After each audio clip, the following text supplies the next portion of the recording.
Mliona? Na mgomo wa madaktari imetusumbua sana.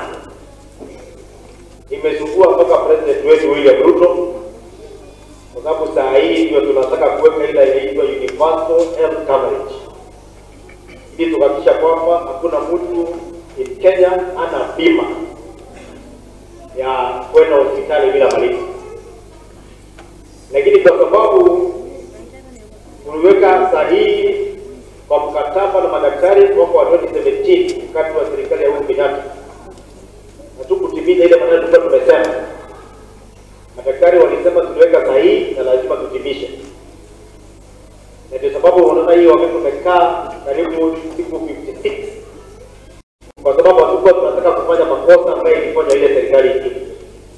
Ile maneno tulipoleta sahihi na madaktari ni maneno ambayo inaweza timizwa, kwa sababu kama ni kulipa ile wanaita collective bargaining agreement imewekwa tulipe na miaka 5. Vitu kidogo sana ambayo tunafikia tukiwa hapa. Ombi yangu kama chairman wa health wa Kenya, kama governor wa Kanidi, ni kwamba madaktari wetu wa Kenya, tafadhali, kwa sababu ile mishahara tunalipwa sasa imeongezeka, allowances inaongezeka, medical kama kunapata, tutumie masaa mingi ya wakati wetu kuhudumia wale wagonjwa wa hospitali yetu na public.